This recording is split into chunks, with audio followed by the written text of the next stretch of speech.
Hey, this is Austin with Counterculture Farms. You already know we do things different out here.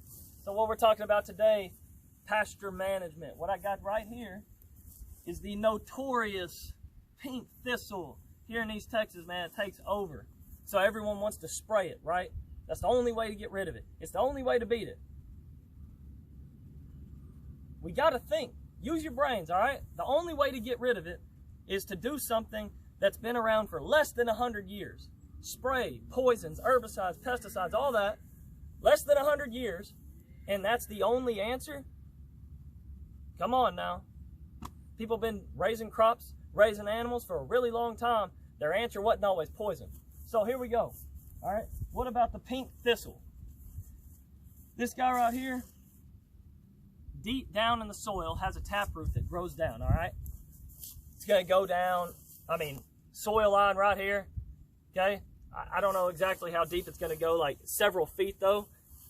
Some of them that I've dug up have been easily a foot, and I didn't even dig up the whole root. I pulled it up and broke it off. So let me take a second and chop this down and show you what I'm talking about.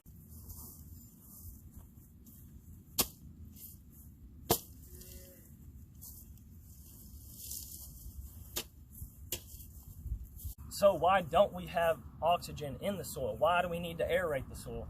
Where I'm at down here is bottomland, so boggy, floods, the soil holds a whole lot of water, really compact. Think about filling up a sponge. Before, it's got all the air in it, all the pockets, you can squeeze it, it's real easy. Then you fill it up with water and it gets full, it's saturated completely to the point where you might not even be able to get more water in the soil. That's what happens down here in the bottomlands.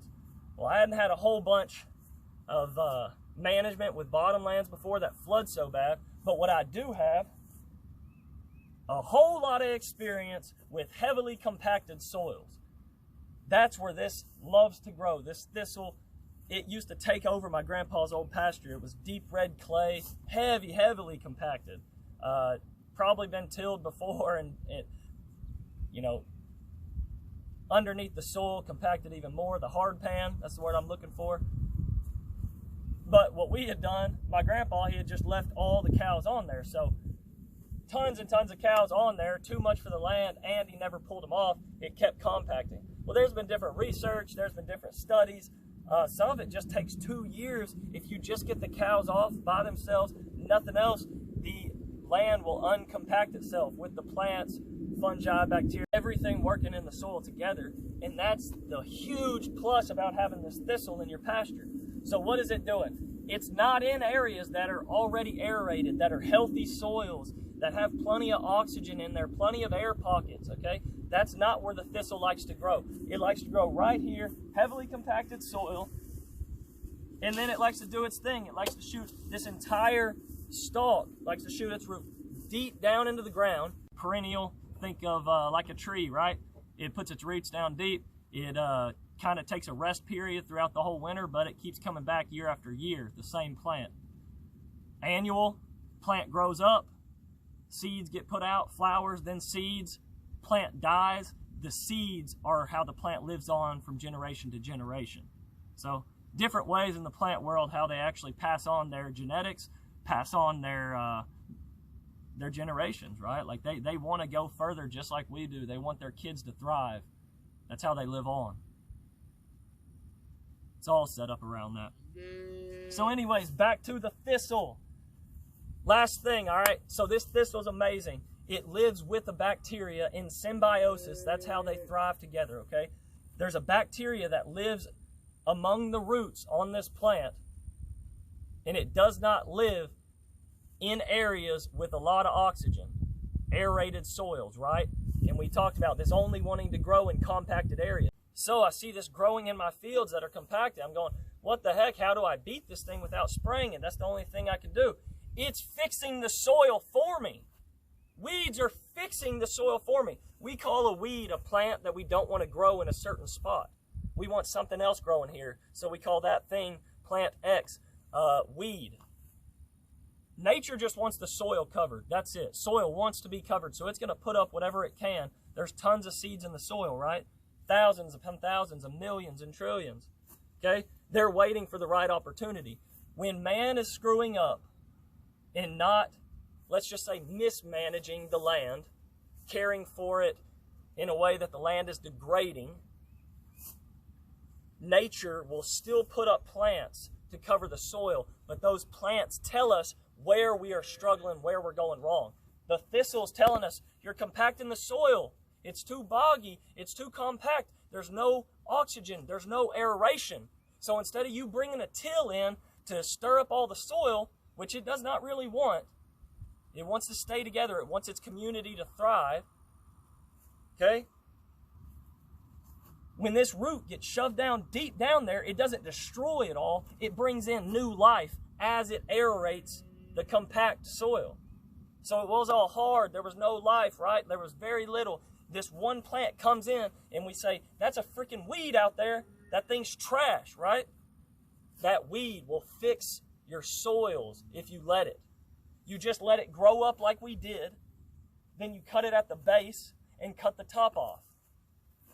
There you go. It just aerated my soil, and then I cut it off before it put out thousands of seeds. That's it. They look like a big old dandelion whenever they go, and you blow on it, and that sucker spreads everywhere. So you just beat it to it. I've also gone in my pastures and I've bush hogged. I've shredded it whenever it was this tall, really, 6 foot plus. Okay? That stuff was huge. Took over an entire area in the back field. Wasn't barely even growing any grass. So what we did to manage it, once I found this out, I just let it go to flower. Then I came and chopped it all down. Some of the plants still went to seed because I didn't shred it. It had enough energy in the plant to flush it all to the top and put out its seed even after I had chopped it down, which is why right here I chopped at the base, right? And then I chopped the head off right here, okay? Because I wanted to make sure that the flowers didn't put out the seeds. In a whole big-ass pasture, you can do it, but you'd spend a day out there. You can even go and stick you a spade, a shovel underneath it, pop it out, and then that way it ensures it won't grow back. Because sometimes they're strong enough that they grow back one more time. But I've already got a new growth. And if I'm doing regenerative grazing, rotational management, I'm waiting until this grass gets up here anyways. And that's what really controls these weeds. We get a healthy soil population, and then we start choking out weeds. It's all in the management, okay? It's either mismanagement, where you're helping it decay, or you're caring for it. You're putting everything you got into it, right, to actually help this living being that we're all a part of, okay? You can be against it or for it, but you're either for life or against it. It's really that simple. Hey, you know, we're counterculture. I got to end you with something heavy like that, right, okay? It's very simple, though. Life or death. Life or death. Is your land degrading or is it healing? You're the one that it hinges on. You're in the middle of all this. I told my parents yesterday, I was talking to them, and my mom was concerned about the snakes or something. I told her they were everywhere right now, coming out for spring, and see them all the time. She said, well, you better have your snake boots on or something, which I don't have any snake boots. So I said, well, you know, my first thought was, no snake boots, that's fine. I'm a part of all of this. And I think the snakes know it. Okay, that sounds weird, but I'm out here in this dance that we call nature, in this beautiful, real world, not this screen, okay?